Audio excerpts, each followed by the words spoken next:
ইসরাফিল আলাইহিস সালাম সিংহায় ফু যখন দিবে, দ্বিতীয় ফু দেওয়ার পর কবর থেকে সর্বপ্রথম কে উঠবে? মুসলিম শরীফের 2278 নম্বর হাদিসের বর্ণনা, মাদ্রাসার পাঠ্যপুস্তক অনুসারে, এবং এই নাম্বারটা আন্তর্জাতিক নাম্বার। মোবাইলে যে অ্যাপসে আপনাদের হাদিসের অ্যাপস আছে, এখানে মুসলিম শরীফের নাম্বারটা মিলবে না, অন্যগুলা মিলবে। মোবাইলের অ্যাপসে মুসলিমের নাম্বারগুলা আন্তর্জাতিক নাম্বারের সাথে মিলানো হয় নাই। আপনারা দেখেন অ্যাপসে আছে 7453টা হাদিস, মূল কিতাবে আছে 3033টা হাদিস।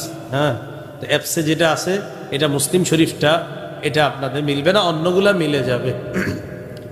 ক্বালা রাসূলুল্লাহ সাল্লাল্লাহু আলাইহি ওয়াসাল্লাম, আল্লাহ নবী বলেন, আনা সাইয়্যিদু ওয়ালাদি আদম ইয়াউমাল কিয়ামাহ, কিয়ামতের ময়দানে আমি হব সমস্ত আদম সন্তানের নেতা।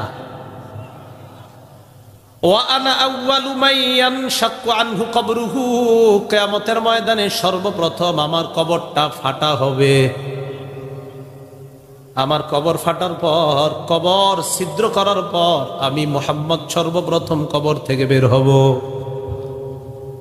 সহিহ বুখারীর বর্ণনা 4813 নম্বর হাদিস। ক্বালা রাসূলুল্লাহ সাল্লাল্লাহু আলাইহি ওয়াসাল্লাম, ইন্নী আউয়ালু মান ইয়ারফাউ রাসাহু বাদা নাফখাতিস সানিয়া বা বাদা নাফখাতিল আখিরাহ। ইসরাফিল সিংহায় দ্বিতীয় ফু দেওয়ার পর কিয়ামতের ময়দানে কবর থেকে বের হওয়ার পর যে সর্বপ্রথম মাথাটা উপরে উঠাইবে সে অন্য কেউ নয়, আমি নবী মুহাম্মদ। আমি মাথাটা উপরে উঠাবো। কবর থেকে মানুষ উঠবে কিভাবে? কাপড় সহ। হ্যাঁ,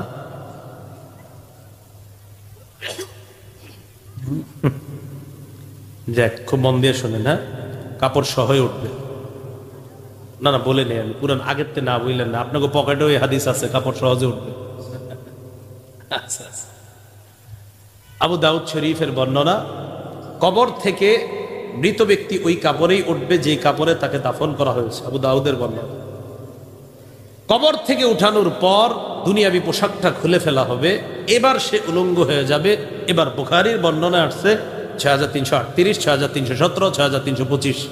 ক্বালা রাসূলুল্লাহ সাল্লাল্লাহু আলাইহি ওয়াসাল্লাম, নবীজি বলেন, ইন্নাকুম মাহশুরুনা হুফাতান উরাতান গুরলা, কিয়ামতের ময়দানে তোমাদেরকে উঠানো হবে, পায়ে জুতা থাকবে না, শরীরে কাপড় থাকবে না, গুরলা খতনাবিহীন উঠানো হবে। এরপর আল্লাহ নবী কোরআনের একটা আয়াত তেলাওয়াত করলেন, মা বাদানা আউয়ালা খালকিন নুঈদু।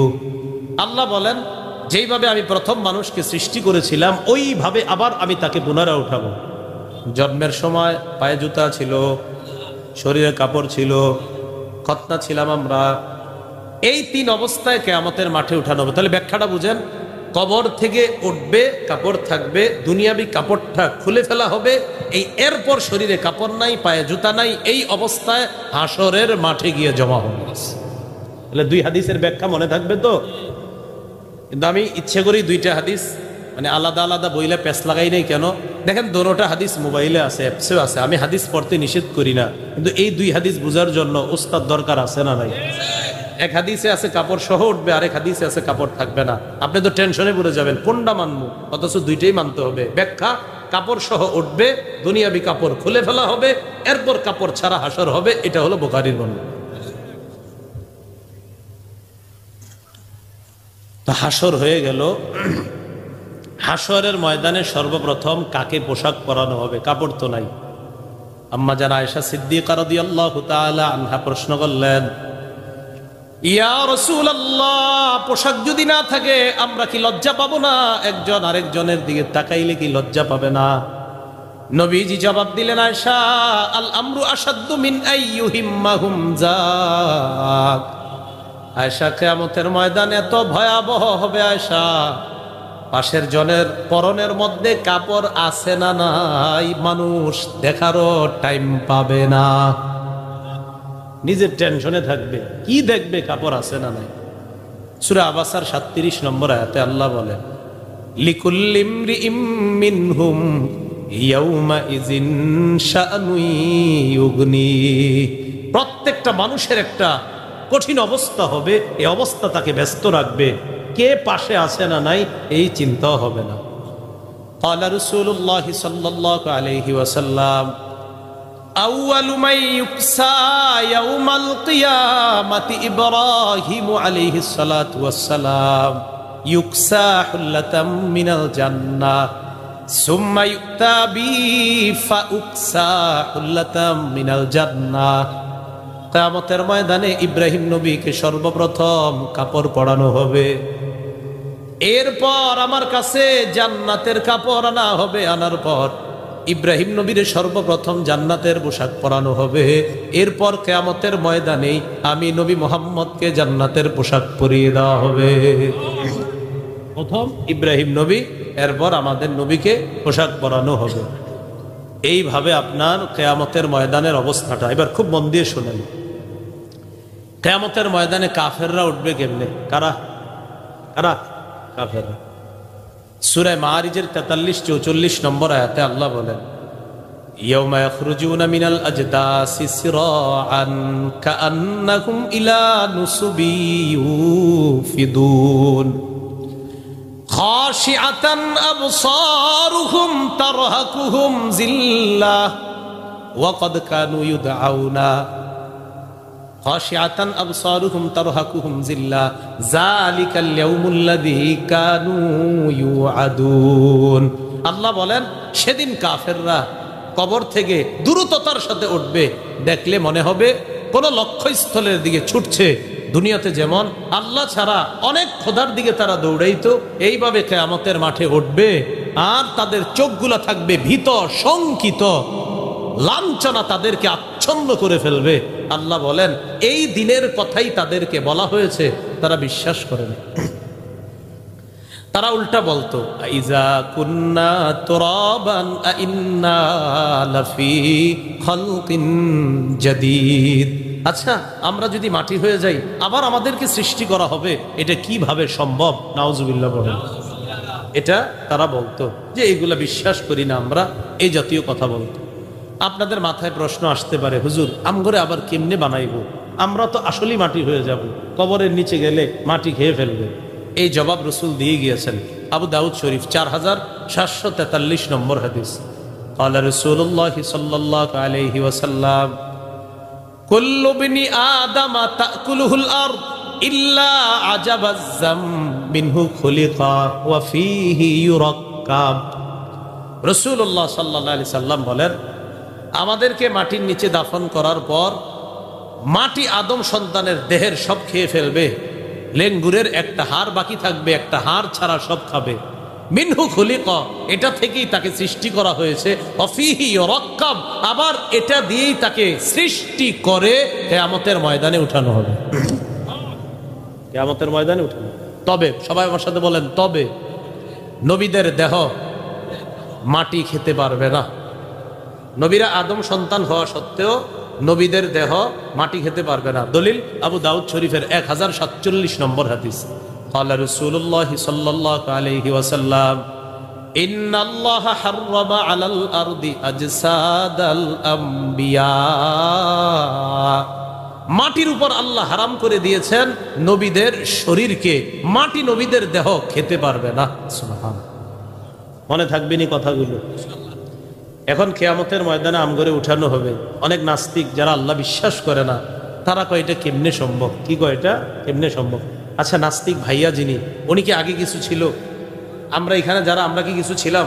তো কিছু না থেকে বানাইছে, তার মানে আমাদের স্যাম্পল ছিল না, এই স্যাম্পল ছাড়া বানাইছে। কিন্তু এখন কিন্তু আমরা সব স্যাম্পল। আমাদেরকে যদি আবার বানানো হয় তো আমরা তো স্যাম্পল আছি, কিন্তু যখন প্রথম বানানো হয়েছে কোনো স্যাম্পল ছিলাম? আল্লাহ বলেন, ওয়া হুয়াল্লাযী ইয়াবদাউল খালকা, আল্লাহ সৃষ্টির সূচনা করেন, সুম্মা ইউঈদুহু, আবার তারে আল্লাহ পুনরায় সৃষ্টি করবেন। আল্লাহ বলেন, স্যাম্পল ছাড়া সূচনা করলেন আল্লাহ, সুম্মা ইউঈদুহু, আবার তারে পুনরুত্থান করবেন, ওয়া হুয়া আহওয়ানু আলাইহি, দ্বিতীয়বার তারে পুনরুত্থান করা এটা আল্লাহর কাছে আগের চাইতে আরো বেশি সহজ। এই ওনার দিকে তাকান, উনি ছিল কিছু আগে? আরে কিছু ছিল? তো কিছু না থেকে তিনি হইছেন, এখন আছে না? তো আল্লাহ কয় এখন তো স্যাম্পল আছে, এটা বানানো তো আরো সহজ। অহুয়া আহওয়ান, এটা সহজ। এইভাবে কাফেররা কিয়ামতের মাঠে উঠবে। এদের খুশআন আবসারুহুম, তাদের চোখগুলা থাকবে বিতশঙ্কিত। ইয়াখরুজুনা মিনাল আজদাস কান্নাহুম জারাদুম মুনতাশির। এরা যখন কবর থেকে উঠবে দেখলে মনে হবে বিক্ষিপ্ত পঙ্গপাল। মুহতিঈনা ইলাদ্দা, হতবিহবল হয়ে আহ্বানকারীর দিকে ছুটে আসবে। আসার পর ইয়াকুলুল কাফিরু, কাফেররা বলবে হাদা ইয়াউমুন আসির, এটা কঠিন দিন। কি দিন? কাফেররা বলবে এটা কি দিন? কঠিন দিন। সূরা ইনসান 27 নম্বর আয়াত বা সূরা দাহারের 27 নম্বর আয়াত আল্লাহ বলেন ইন্নাহা উলা ইউহিব্বুনাল আজিলা, এরা এই পার্থিব জীবনকে পছন্দ করে। ওয়ায়াদারুনা ওয়ারাআহুম ইয়াওমান সাকিলা, এরা তাদের আড়ালে এমন দিনকে উপেক্ষা করছে যে দিনটা হবে ভারী। কি হবে? এখানে বুঝেন একটু, দিনটা যে ভারী হবে কথাটা কার বলেন? কার? আল্লাহ যদি কোনো জিনিসকে ভারী বলে সেটা কেমন ভারী? সূরা মুদ্দাসসিরের 9-10 নম্বর আয়াতে আল্লাহ বলেন ফাযালিকা ইয়াউমাইযি ইয়াউমুন আসীর আলাল কাফিরিনা গায়রু ইয়াসীর। আল্লাহ বলেন সেই দিনটা হবে কঠিন, কাফেরদের জন্য সহজ না। আল্লাহ যদি কোনো দিনকে ভারী বলে, আল্লাহ যদি কোনো দিনকে কঠিন বলে, সেই ভারীটা কেমন ভারী আর সেই কঠিনটা কেমন কঠিন। সূরা মুতাফফিফিনে কি বলছে? আলা ইয়াযুন্নু উলাইকা আন্নাহুম মাবউসুন, এরা কি চিন্তা করে না তাদেরকে আবার পুনরুত্থান করা হবে লিয়াউমিন আযীম, ভয়াবহ দিনে। আল্লাহ কিয়ামতের ময়দানকে ভয়াবহ দিন বললেন, ভারী দিন বললেন, কঠিন দিন বললেন। মানুষ বালিশে মাথা রাখে, চিন্তা করেন রব যদি কোনো দিনকে কঠিন বলে, রব যদি কোনো দিনকে ভয়াবহ বলে, রব যদি কোনো দিনকে ভারী বলে, সেই কঠিন, সেই ভয়াবহ আর সেই ভারীটা কেমন হতে পারে? আল্লাহ বলছে ভারী, আল্লাহ বলছে কঠিন, আল্লাহ বলছে ভয়ঙ্কর। তো কাফেররা উঠবে সেদিন, কি কঠিন পরিস্থিতি থাকবে। সূরা ইব্রাহিম 13 নম্বর পারা হাফিজি কোরআন মজিদ অনুযায়ী শেষ পৃষ্ঠায় দেখবেন 48 থেকে 50 নম্বর আয়াত আল্লাহ বলেন ইয়াউমা তুবাদদালুল আরদু গায়রাল আরদি ওয়াস সামাওয়াত, যেদিন এই পৃথিবী পরিবর্তন হয়ে নতুন একটা পৃথিবীতে রূপান্তর হবে। ওয়াস সামাওয়াত, আসমানগুলা নতুনভাবে আবার রূপান্তর হবে। ওয়া বারাজুলিল্লাহিল ওয়াহিদিল কাহ্হার, সবাই মহাপরাক্রমশালী এক আল্লাহর সামনে দাঁড়াবে। ওয়া তারাল মুজরিমিনা ইয়াউমাইযিম মুকাররানিনা ফিল আসফাদ, আল্লাহ বলেন সেদিন আপনি অপরাধীদেরকে দেখবেন শিকলে বেঁধে দাগী আসামির মতো কিয়ামতের মাঠে তাদেরকে উপস্থিত করা হবে। দাগী আসামি, দাগী আসামি মনে হবে এইভাবে। আমি সারাবিলুহুম মিন কাতিরান, তাদের পোশাকগুলো হবে আলকাতরার পোশাক। ওয়া তাগশা উজুহাহুমুন নার, চেহারাগুলো আগুন ঝলসে দিবে, আচ্ছন্ন করে ফেলবে। এইভাবে উঠবে কাফের। শয়তান কি বলবে জানেননি সেদিন? বলবো না একটি শয়তানের বক্তব্য? এইটা আল্লাহ কোরআনে বলছে শয়তানের বক্তব্যটা, সূরা ইব্রাহিমের 22 নম্বর আয়াত। ওয়াকালা শাইতান, মিস্টার শয়তান সাহেব বলবে। কালা শাইতান অর্থ মিস্টার শয়তান সাহেব বলবে। কি বলবে? লাম্মা কুদিয়াল আম, কিয়ামতের ময়দানে যখন বিচার শেষ হয়ে যাবে, কাফেররা শয়তান সবগুলার ঠিকানা জাহান্নাম, যাও। তো শয়তান সেদিন বলবে ইন্নাল্লাহা ওয়া'আদাকুম ওয়া'দাল হক, আল্লাহ তোমাদেরকে সত্য ওয়াদা করেছিলেন, আল্লাহ তোমাদেরকে সত্য ওয়াদা করেছিলেন। ওয়া ওয়া'আদতুকুম ফাআখলাফতুকুম, আমি তোমাদেরকে মিথ্যা ওয়াদা করেছিলাম তাই খেলাফ করেছি। আমি বলেছি তোমরা আল্লাহরে মানবা না, এই এই উপকার তোমরা শুনছো। আমি বলেছি সুদ খাও, খাইলে টাকা বাড়ে, তোমরাও বিশ্বাস করছো। আমি বলেছি ঘুষ খাও, খাইলে বাড়ে, তোমরাও বিশ্বাস করেছো। আমি বলেছি হুজুর গো এই কথা শুনলে কোনো লাভ নাই, তোমরাও মনে করছো আসলেই আমার কথা ঠিক। ইবলিস বলবে সেদিন। তো এরপরে ইবলিস বলবে ওমা কানালি আলাইকুম মিন সুলতান, তোমাদের উপর আমার কোনো কর্তৃত্ব ছিল না। চিন্তা করছেন ও বলে কর্তৃত্ব খাটায় নেই, কত জ্বালান না জ্বালায় সারাদিন। ইল্লা আন দাউতুকুম ফাস্তাজাবতুম লি, আমি তোমাদেরকে আহ্বান করেছি, তোমরা আমার আহ্বানে সাড়া দিছো। আমি ডাকছি, যা বলছি তাই মানছো। তো এবার সবাই রাগ হবে, তার মানে তুই আমগরে শেষ করছো। ইবলিস বলবে ফালা তালুমুনি, থামো, আমারে কিছু কইবা না। ইবলিস বলবে ফালা তালুমুনি, আমারে নিন্দা করবা না, আমারে তিরস্কার করবা না। ওয়ালুমু আনফুসাকুম, নিজেদের কি তিরস্কার করো। মা আনা বিমুসরিখিকুম, আমি তোমাদের ফরিয়াদ শুনবো না। ওয়া মা আনতুম বিমুসরিখিয়া, তোমরা আমার ফরিয়াদ শুনবা না। চলো মিলেমিশে জাহান্নামে চলো। চিন্তা করে ইবলিস বক্তব্য দিল। তো ইবলিসের কথা শুনেন নাই যে একটু পরে ঘুমাইবেন না আপনারা, আর একটু পরে ঘুমাবো নিয়ে। সহিহ বুখারীর 1142 নম্বর হাদিসের বর্ণনা। ঠিক যখন ঘুমাইবেন, قال رسول الله صلى الله عليه وسلم يعقد الشيطان على قافية رأس أحدكم 3 عقاد إذا هو نام, আমি আপনি যখন ঘুমাই শয়তান মাথার পিছনে 3টা গিট দেয়। তোর বলেন কয়টা? ইয়াদরিবু কুল্লা উকদাতিন আলাইকা লাইলুন তাওয়িল ফারকুদ, প্রত্যেক গিট দেওয়ার সময় কয় ঘুমাও, আরো ঘুমাও, অনেক রাত আছে, বাকি আছে, ঘুমাও ঘুমাও। ইবলিস। তবে এই হাদিস পড়ার সময় আমি আবার মাঝে মাঝে হাসি, কেন জানেন? আমি কই ইবলিস তো অনেকে এটা বলতেই পারে না, কারণ অনেকে তো 4টা পর্যন্ত ঘুমাই না আমাদের দেশে, বিশেষ করে 3টা-4টা পর্যন্ত তাহাজ্জুদ পড়ে, এটা আমার ভালো বিশ্বাস, বাকিটা আল্লাহ। এই কারণে ইবলিস সুযোগ পায় না। ওই যে তাহাজ্জুদ, আমার বিশ্বাস তাহাজ্জুদ পড়ে নাইলে ঘুমায় না, কিনলে এত।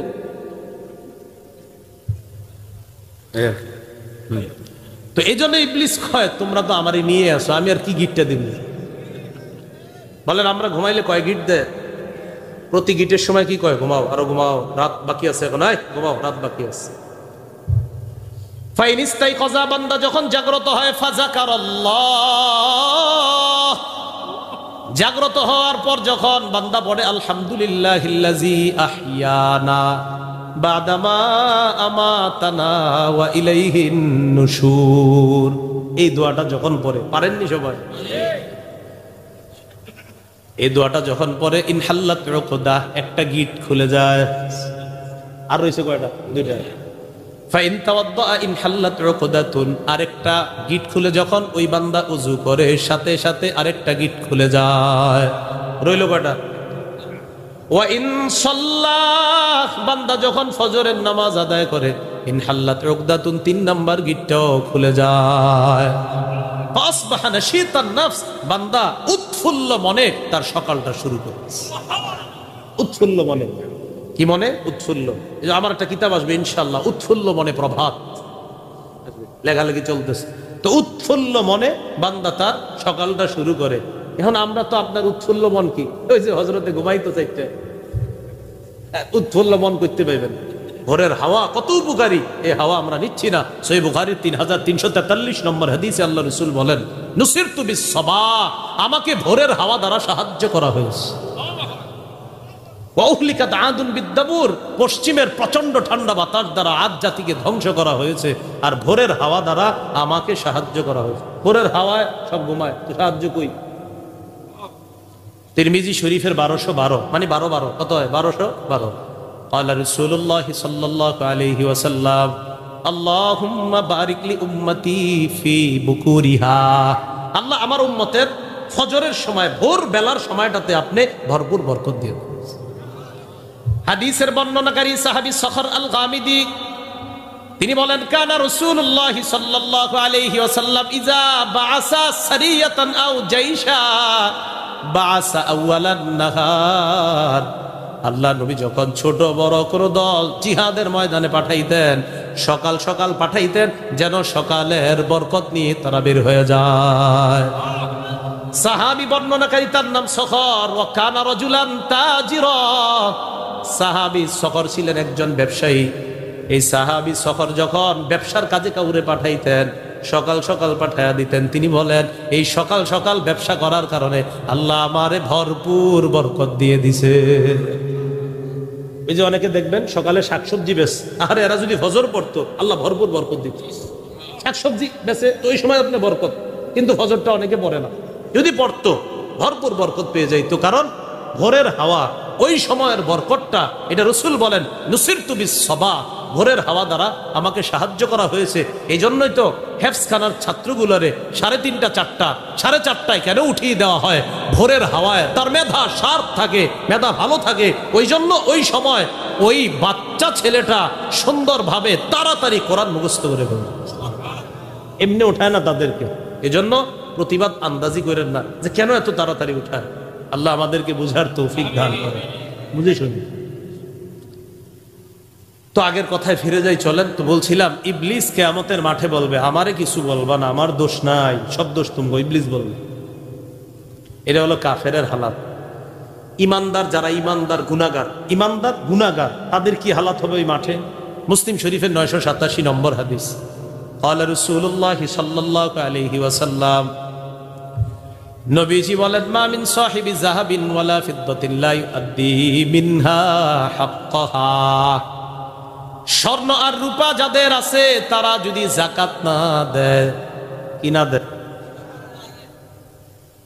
নবীজি বলেন যাকাত যদি না দেয়, সুফিহাত লাহু সাফাইহু মিন নার, ওই স্বর্ণ আর রূপা আগুনের মধ্যে গলানো হবে, গলানোর পর আগ বানানো হবে। আজকে স্ত্রীর দোকানে যাবেন, লন্ড্রির দোকানে যাবেন, যাওয়ার পর লন্ড্রি করে যেটা দিয়ে হাতটা এটার নিচে রাখবেন, গরমটার নিচ, পারবেন না? এইভাবে স্বর্ণ রূপা গলাইয়া লন্ড্রির মতো বানানো হবে, পাতের মতো। বানানোর পর ফাউহমিয়া আলাইহা ফি নারি জাহান্নাম, জাহান্নামের আগুনের মধ্যে এটারে সেক দিয়ে গরম দেওয়া হবে। ফায়ুকুয়া বিহা জামবুহু ওয়া জাবিনুহু ওয়া যহরুহু, ওইটা দিয়া যাকাত যে দেয় নাই স্বর্ণ রূপার, তার পার্শ্ব, তার কপাল আর তার পিঠের মধ্যে সেক দেওয়া হবে। পার্শ্ব, কপাল আর পিঠের মধ্যে। কুল্লামা বারাদাত, ওটা যখন ঠান্ডা হয়ে যাবে, উইদাত, আবার গরম করা হবে। এইভাবে তাকে সেক। এটা কিন্তু জাহান্নামে না, কিয়ামতের মাঠে যে স্বর্ণ রূপার যাকাত দেয় না তারে ফি ইয়াউমিন, শাস্তিটা হবে একদিন। জোরে বলেন কয়দিন? জোরে বলেন কয়দিন? কানা মিকদারুহু 50 আলফা সানা, একদিনের মেয়াদ হবে মাত্র 50,000 বছর। একদিনই ঠিক আছে, 50,000 বছর একদিনের পরিমাণ। সাহাবীরা প্রশ্ন, আরেকটা মাসালা শুনেন, আমাদের অনেক মা বোনদের স্বর্ণ আছে 1.5 ভরি 2 ভরি, ঠিক না? তো হেরা মাথায় নিয়ে বসে রয়েছে, আমার তো আর 7.5 ভরি নাই, মাথায় নিয়ে বসে রয়েছে। যাদের রূপা আছে করার পর অর্থ কত হয় দেখবেন, ওই অর্থের উপর যাকাত আসবে। তাহলে শুধুমাত্র স্বর্ণ আমার তো মাত্র 1.5 ভরি আছে, এটা বুঝা দেখেন না। এখন যেগুলো বিয়ে করছে এরা কয় আজকে বোর্ড টাকা সব ব্যাংক থেকে নিয়ে নেব, আজকে নিলেও আগে যে দেন নাই হেঁটে দিয়ে দিয়ে চিন্তা করতেছে বউরে তো মালিক বানায় ভুল হয়েছে, কারণ হ্যাঁ তো এরকম জাকাত আসছে। ভুল তো হয় নাই, আপনার সঠিকই হয়েছে। জাকাত যে অতীতে দেন নাই দিয়ে দিয়ে না, কিন্তু খবর আছে মাত্র 50,000 বছর। আপনার কিন্তু ইমান আছে, কিন্তু আপনাকে শেখ দেওয়া হবে, তাপ দেওয়া হবে। সাহাবীরা প্রশ্ন করলেন ফাল ইবিলু ইয়া রাসূলুল্লাহ, যারা উটের মালিক তাদের কি হবে? সাহাবীরা উট পালতেন তাই প্রশ্ন করলেন। নবীজি বললেন কেউ যদি উটের যাকাত না দেয়, কিয়ামতের ময়দানে বুতিহালাহা বিকাইন কারকার, সমতল একটা ভূমির মধ্যে তাকে শোয়ানো হবে। ওট আর উটের বাচ্চা আসবে, আসার পর ফাতাতাউহু বিআখফাফিহা ওয়া তাআদ্দুহু বিআখওয়াহিহা, ওট পা দিয়ে তারে মারাইতে থাকবে আর মুখ দিয়ে তাকে কামড়াইতে থাকবে 50,000 বছর। কিয়ামতের মাঠ, এটা জাহান্নামে না, কিয়ামতের মাঠ। এবার বাংলাদেশিরা শুনবেন, সাহাবীরা প্রশ্ন করলেন ফাম্মাল বাকারু ওয়াল গনামু ইয়া রাসূলুল্লাহ, হুজুর গরু ছাগলের হক যারা আদায় করে না, কিসের? ওই যে ফার্ম আছে না অনেকের, ফার্ম গরুর, এরা কিন্তু মাসালার আওতায়, গরুর যাদের বিজনেস করে মাসালার আওতায়, এদেরকে বলবেন মুফতি সাহেব দেশেন 1-2টা গরু যাদের, এদের ভিন্ন কথা, কিন্তু যাদের ফার্ম আছে তারা কিন্তু মাসালার আওতায় এসে যাবে। রাসূল বললেন যারা গরু ছাগলের হক আদায় করে না, কিয়ামতের ময়দানে তাদেরকে সমতল ভূমিতে শোয়ানো হবে। গরু এইভাবে আসবে যে তার 2টা শিং থাকবে, লাইসা ফিহা আকসা ওয়ালা জালহা ওয়ালা আদবা, একটা শিং ভোতাও থাকবে না, বাঁকাও থাকবে না, ভাঙাও থাকবে না, সব খাড়া খাড়া শিং। এই শিং দিয়ে তারে গুতাবে আর পা দিয়ে মারাবে 50,000 বছর। এবার যারা টাকার মালিক এরা মনে মনে আমরা বেঁচে গেছি, আলহামদুলিল্লাহ। সবাই আলহামদুলিল্লাহ বলেন। আসলে বেঁচে গেছে। সহিহ বুখারীর বর্ণনা 4565 নম্বর হাদিস। قال رسول الله صلى الله عليه وسلم মান আতাহুল্লাহু মালান ফালাম ইউআদ্দি যাকাতা, যারে আল্লাহ সম্পদ দিয়েছে যদি যাকাত না দেয়। এই জায়গায় সম্পদ দ্বারা উদ্দেশ্য টাকা পয়সা সোনা রূপা যত সম্পদ হয়, কাউরে যদি আল্লাহ সম্পদ দেয় যদি যাকাত না দেয়, মুসিলা লাহু ইয়াউমাল কিয়ামাতি শুজাআন আকরা লাহু যাবিবাতান। এই সম্পদ কিয়ামতের ময়দানে বিষধর টেকু সাপে রূপান্তর হবে। এই সাপটা তার গলার মধ্যে পেঁচানো হবে। সাপের দুই চোখের উপর দুইটা কালো চিহ্ন থাকবে।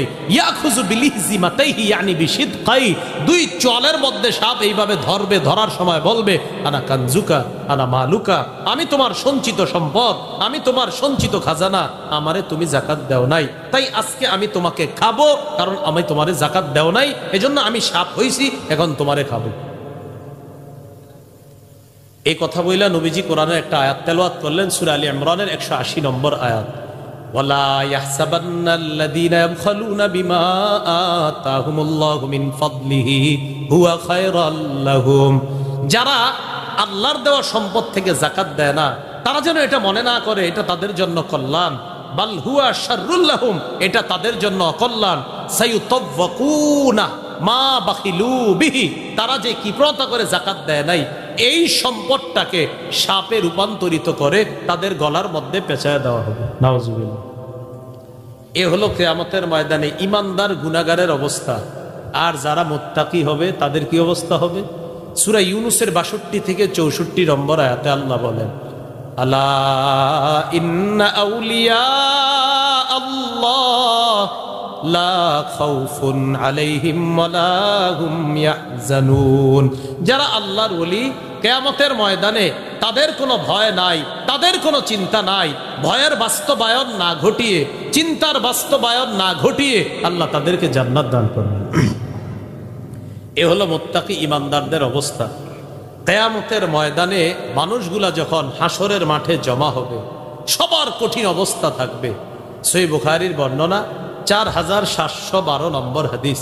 কিতাবুত তাফসীর বাবু যুররিয়াত মান হামালনা মা নূহ ইন্নাহু কানা আবদান শাকুরা। তাফসীর অধ্যায় শিরোনামের নাম হলো তোমরা তাদের সন্তান যাদেরকে আমি নূহ নবীর সাথে কিস্তিতে ভ্রমণ করিয়েছি। সহিহ বুখারীর 4712 নম্বর হাদিস। এই হাদিসের বর্ণনাকারী আবু হুরায়রা রাদিয়াল্লাহু তাআলা। লম্বা হাদিস, একটু মন দিয়ে শুনেন। উতিয়া রাসূলুল্লাহ সাল্লাল্লাহু আলাইহি ওয়াসাল্লাম বিলাহমিন, নবীর কাছে গোশত আনা হয়েছে, গোশত। ফারুফিয়া ইলাইহি যিরা, আল্লাহ নবীরে রানের সামনের অংশটা দেওয়া হয়েছে। ওয়া কানাত তুজিবুহু, রানের সামনের অংশ নবী পছন্দ করতেন। ফানাহাশা মিনহা নাহশাতান, আল্লাহ নবী রান থেকে এইভাবে কামড় দিয়ে খাইলেন। কামড় দিছেন, কামড় দিয়ে রান থেকে খাইলেন। আজকে থেকে যারা চিকেন খাবেন বিভিন্ন দোকানে গিয়ে, রানের অংশটা নিলে কি করবেন? কামড়ানোর সময় চিন্তা করবেন যে নবী রানের অংশ পছন্দ করতেন, আবার এইভাবে কামড় দিয়ে খাইতেন। নিয়তটা খালি আনবেন, ইনশাল্লাহ রসুলের সাথে মহব্বত তৈরি হবে। যে নবী এইভাবে রান খাইতেন আর এইভাবে কামড় দিতেন, এরকম একটু মাথায় আনবেন। কামড় দেওয়ার পর রানটা এইভাবেই রয়েছে। এরপরে নবী বলেন, আনা সাইয়্যিদু নাসি ইয়াউমাল কিয়ামা, কিয়ামতের ময়দানে আমি হব সমস্ত মানুষের নেতা। নবীজি বলেন, হাল তাদরুনা মিম্মা যাকা, জানোনি তোমরা কিয়ামতের ময়দানে আমি কিভাবে মানুষের নেতা হব? ইউজমাউন নাসুল আউয়ালিনা ওয়াল আখিরিনা ফি সাঈদিন ওয়াহিদ, কিয়ামতের ময়দানে পূর্বাপর সকল মানুষকে একটা মাঠের মধ্যে উপস্থিত করা হবে। ইউসমিউহুমুদ দাঈ ওয়া ইয়ানফুযুহুমুল বাসার, একজন আহ্বানকারী আহ্বান করবে, একসাথে সবাই তার আহ্বানটা শুনতে পাবে, সবাই একসাথে তাকাবে। তাকানোর পর আল্লাহ নবী বলেন, কোটি কোটি মানুষগুলো একসাথে তাকায়া দেখবে, তাদনুশাম, সূর্যটা কাছাকাছি চলে আসছে, ঘামায়া যাবে, কারো কারো ঘাম এত পরিমাণ হবে ৭০ জিরআ, তাকায় দেখবে ৭০ গজ পর্যন্ত ঘাম আর ঘাম। ইউলজিমুহুমুল আরাকু ইলজামা, ঘামের মধ্যে হাবুডুবু খাবে। হাত্তা ইয়াবলুগা আযানাহুম, কান পর্যন্ত ঘাম পৌঁছে যাবে। মানুষ পেরেশানির মধ্যে থাকবে। সবাই সেদিন বলবে হাল তাদেরুনা, তোমরা কি জানো কি কঠিন পেরেশানির মধ্যে আছি আমরা। আলা তারাউনা মা নাহনু ফীহি আলা তানজুরুনা ইলা মান ইয়াশফাউ লানা ইলা রাব্বিনা। আচ্ছা, আমরা কি বিপদের মধ্যে আছি দেখো না। আমাদের জন্য এমন কাউকে কি খুঁজে বের করবে না, যেই ব্যক্তি আমাদের পক্ষ হয়ে এমন কাউকে তালাশ করবে যে আমাদের পক্ষ হয়ে আল্লাহর কাছে সুপারিশ করবে। হাত্তা ইউরিহানা মিন মাকানিনা, যাতে আল্লাহ আমাদেরকে এই ভয়ঙ্কর পরিস্থিতি থেকে মুক্তি দিয়ে দেয়, এমন কাউরে কি তোমরা খুঁজবা না? ফায়াকুলু বাদুন নাস লিবাদিন আলাইকুম বিআদাম, একজন আরেকজনকে বলবে তোমরা আদমের কাছে যাও। ফায়াতুনা আদম, সবাই আদম নবীর কাছে যাবে। যাওয়ার পর বলবে ইয়া আদম আনতা আবুল বাশার, ও আদম আপনি হলেন বাশারের পিতা, মানুষের পিতা। কার পিতা? সবাই বলেন কার পিতা? মানুষ কিসের তৈরি? হ্যাঁ, মাটির তৈরি। ঠিক আছে নি আকীদা? ভিন্ন আকীদা পোষণ করেন, ঝামেলা হোক। আনতা আবুল বাশার, আপনি হলেন মানুষের পিতা। সমস্ত মানুষগুলা হলো আদম সন্তান। আদম যেহেতু মাটির তৈরি, সন্তানও মাটির তৈরি। কেউ যদি বলে ঈসা নবীর তো বাবাই না, ঈসা নবী কিসের তৈরি? হ্যাঁ, ঈসা নবীর জন্মগত বাবা নাই ঠিক, কিন্তু ঈসা নবীর আদি পিতা আদম। সুবহানাল্লাহ। হ্যাঁ, ومن ذريته داود وسليمان وأيوب ويوسف وموسى وهارون وكذلك نجزي المحسنين وزكريا ويحيى وعيسى ويونس ولوط। এই যে ঈসা নবী যুররিয়া, ঈসা নবী কি যুররিয়া না? তো ঈসা নবীর যদি আব্বা না থাকে উনি যুররিয়া হয় কেমনে? হ্যাঁ, ঈসা নবীর জন্মগত পিতা নাই, আদি পিতা কে? ঈসা নবীও আদম সন্তান, মাথায় রাখবেন। এই কথা বলার সুযোগ নাই ঈসা নবীর তো আব্বা নাই, তিনি কিসের তৈরি? এরপরেও জবাব আছে সূরা আলী ইমরানের 59 নম্বর আয়াত, ইন্না মাসালা ঈসা ইনদাল্লাহি কামাসালি আদম। ঈসা নবীর দৃষ্টান্ত আল্লাহর কাছে আদমের মতো। সবাই গিয়ে বলবে আনতা আবুল বাশার, আপনি বাশারের পিতা। খলাকাকাল্লাহু বিয়াদি, আল্লাহ আপনাকে কুদরতি হাতে বানিয়েছে। ওয়া নাফাখা ফীকা মির রূহিহি, আপনার মধ্যে তার রূহ ফুঁকে দিয়েছে। রূহ মানে হুকুম, আল্লাহর হুকুম যতদিন থাকবে আপনি ততদিন বেঁচে থাকবেন, এই রূহ আপনার মাঝে দিয়ে দিয়েছে। ওয়া আমারাল মালাইকাতা ফাসাজাদু লাকা, ফেরেশতাদেরকে হুকুম করেছে তারা আপনাকে সেজদা দিয়েছে। আলা তারা ইলা মা নাহনু ফীহি ইশফা লানা ইলা রাব্বিকা, বাবা আদম আমাদের জন্য রবের কাছে সুপারিশ করেন। কি বিপদের মধ্যে আছি আপনি কি দেখেন না? আদম নবী বলবে নাফসি নাফসি নাফসি, আমি আমার পরিত্রাণ চাই, আমি আমার পরিত্রাণ চাই, আমি আমার পরিত্রাণ চাই। ইন্নাহু কদ নাহানি আনিশ শাজারা, আল্লাহ আমারে গাছের কাছে যাইতে নিষেধ করেছেন। ওয়া কদ আসাইতুহু, আল্লাহর এই নিষেধাজ্ঞা পালনে আমার দ্বারা একটু অন্যরকম হয়ে গেছে। আসাইতুহু, নিষেধাজ্ঞা পালনে অন্যরকম হয়ে গিয়ে। ইন্না রাব্বি কদ গাদিবা আল-ইয়াওমা গাদবান লাম ইয়াগদাব মিসলাহু ক্বাবলা ওয়া লা ইয়াগদাব বাদাহু ক্বাবলা। আমার রব আজকে এত রাগ করে আছে, আজকের মতো এত রাগ আগে কখনো করে নাই, ভবিষ্যতে কখনো করবে না। আমি আমার টেনশনে আছি, আল্লাহ আমারে বলছে গাছের কাছে যাইতে নিষেধ করছে। যদি আজকে বলে কেন গাছের কাছে গেলেন, আমি কি জবাব দিব? আমি তোমাদের জন্য সুপারিশ করতে পারবো না, আমি ছাড়া অন্য কারো কাছে যাও। ইজহাবু ইলা গায়রি ইজহাবু ইলা নূহ, তোমরা নূহ নবীর কাছে যাও। সবাই নূহ নবীর কাছে যাবে। যাওয়ার পর বলবে ইয়া নূহ ইন্নাকা আনতা আউয়ালুর রুসুল, নূহ আপনি হলেন সর্বপ্রথম রসুল ইলা আহলিল আরদ, দুনিয়াবাসীর কাছে। শিরিক দেখা দিল দুনিয়াতে, শরীয়তের প্রয়োজনীয়তা দেখা দিল। শরীয়ত দিয়ে সর্বপ্রথম রসুল হিসাবে আল্লাহ আপনারে দুনিয়াতে পাঠাইল। ফাকাদ সাম্মাকাল্লাহু আবদান শাকুরা, আল্লাহ আপনার নাম রাখছে শুকুর গুজার বান্দা। আমাদের বিপদ কি আপনি দেখেন না? একটু রবের কাছে আমাদের জন্য সুপারিশ করেন।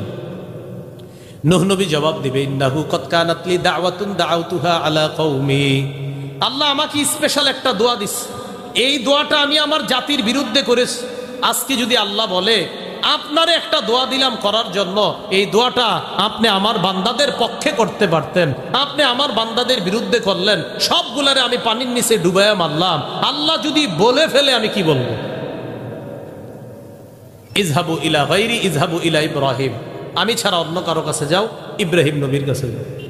সবাই ইব্রাহিম নবীর কাছে যাবে। যাওয়ার পর বলবে, ইয়া ইব্রাহিম আনতা নবিয়্যুল্লাহ ওয়া খলিলুহু মিন আহলিল আরদ, আপনি আল্লাহর নবী এবং দুনিয়াতে প্রথম খলিল। প্রথম তো আরেকজন কি? হ্যাঁ, ইব্রাহিম নবী খলিল না? আর ইব্রাহিম কোন নবী খলিল বলেন না?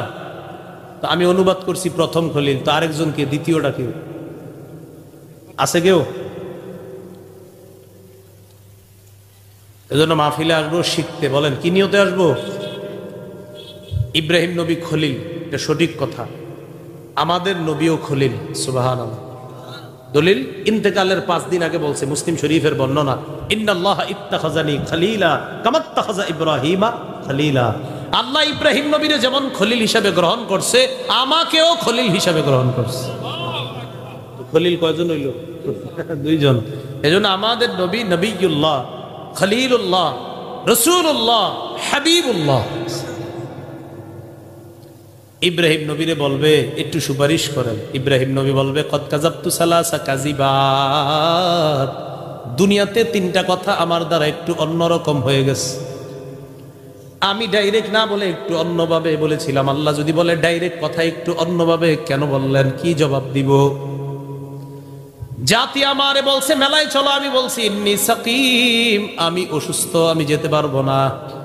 আমার টার্গেট ছিল শিরিক করাটাই তো অসুস্থতা, এই জন্য আমি বলছি অসুস্থ, মানে মানসিক অসুস্থ। আল্লাহ যদি বলে এমন কথা কেন বললেন, যেই কথায় আপনার উদ্দেশ্য ছিল মানসিক অসুস্থ, জনগণ বুঝছে আপনি হলেন শারীরিক অসুস্থ। আপনি এমন শব্দ কেন বললেন, যেই শব্দে আপনার উদ্দেশ্য আপনি মানসিক অসুস্থ, জনগণের উদ্দেশ্য আপনি শারীরিক অসুস্থ, এমন কথা আপনি কেন বললেন? যদি বলে ফেলে আল্লাহ। ইব্রাহিম নবী কোনো অন্যায় করে নাই, সঠিক কথাই বলছে। ওনার মনে হবে যে আমারে বললে কি বলবো। 2 নাম্বার, জাতি মেলায় গেছে, আমি গিয়ে হেদের ঘরে গিয়া আমি সব খোদাগুলারে টুকরা টুকরা করে ফেলছি। টুকরা করে ফেলার পর ফাজআলাহুম জুযাদান ইল্লা কাবীরাল্লাহুম, সবগুলা টুকরা টুকরা করে ফেললেন ইব্রাহিম নবী, বড়টা ছাড়া। লাআল্লাহুম ইলাইহি ইয়ারজিউন, যেন সবাই বড়টার কাছে যায়, গিয়া বলবে কিও বড় খোদা সাহেব, ঘটনা কি? ছোটগুলার এই অবস্থা কেন? বড়টার কাঁধে কুড়াল ঝুলাই দিচ্ছে। তো সবাই আসার পর ওই ঘরে ঢুকছে। ঢুকার পর দেখে কি সবগুলা টুকরা টুকরা, একটা ছাড়া। সবাই বলা বলি করলো, মান ফাআলা হাযা বিআলিহাতিনা, কে করলো এগুলা? যে করছে সে জালেম। জনগণের মধ্যে একদল বলল, সামি'না ফাতাইয়াযকুরুহুম ইকালু লাহু ইব্রাহিম, ইব্রাহিম নামে একটা ছেলে এদের সমালোচনা করতে শুনছি, সন্দেহ হয় সে করছে কিনা। ডাকো। ডাকার পর কয়, ইব্রাহিম আনতা ফাআলতা হাযা বিআলিহাতিনা, আমাদের খোদাদের সাথে তুমি করছো এগুলা? ইব্রাহিম নবী কয়, বাল ফাআলাহু কাবীরুহুম হাযা, ফাআলাহু কাবীরুহুম হাযা, কয় তাদের এই বড়টা করছে, তাদের এই বড়টা করছে। মানে কি? মানে আমি তাদের এই বড়টা করছে। এটা বালাগাত শাস্ত্রে দুরুসুল বালাগাত আর মুখতাসারুল মানি বললে একদম সহজ বিষয়টা। তাদের এই বড়টা করছে। এই বড়টা মানি, আরে এরা কি বড় নাকি? এরা মানুষের বানানো, এদের চেয়ে আমি বড়, আমি করছি। এরা মনে করছি কি ওই বড়টা, আর ইব্রাহিম নবীর উদ্দেশ্য আমি বড়টা। আল্লাহ যদি বলে আপনি এমন কথা কেন বললেন যেটাতে আপনি বুঝাইছেন আপনি রে, এরা বুঝছে এটা। জিজ্ঞেস করলে আমি কি করব? তোমরা, আমি তোমাদের জন্য সুপারিশ পারবো না। 3 নাম্বার, ইব্রাহিম নবী তার বিবিরে নিয়ে মিশরের উপর দিয়ে রওনা করছে, যাবে শামে, ইরাক থেকে শামে যাবে। মিশরের বাদশার নাম সিনান ইবনে ইলওয়ান। ওই বাদশা লম্পট চরিত্রের অধিকারী ছিল।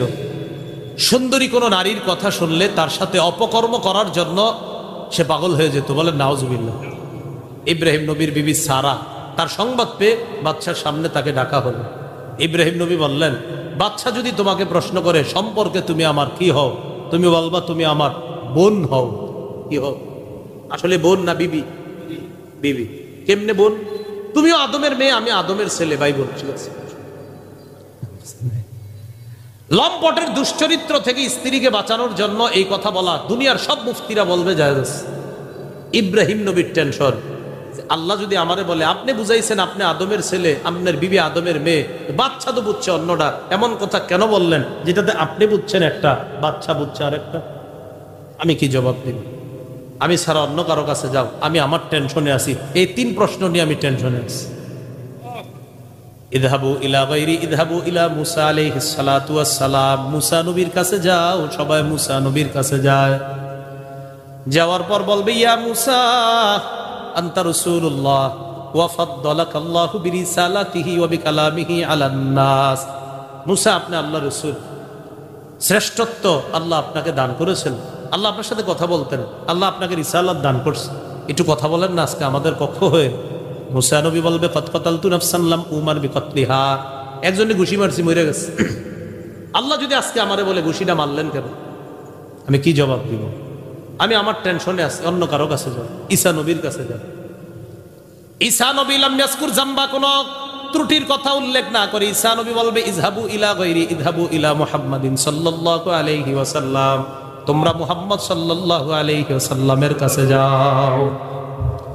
ওয়াকাদ গফারাল্লাহু লাহু মা তাকদ্দামা মিন যামবিহি ওয়া মা তাআখার, তার আগে পরের কোনো গুনাহ নাই, তার কাছে সবাই যাবে।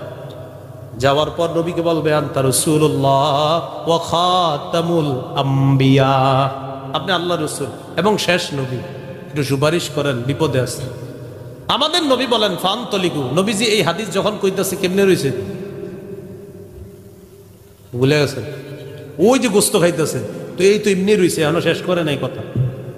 গোস্ত কামড় দিছে না, এই কামড় দিয়া পুরাটা শোনাইতেছে, সুবহানাল্লাহ।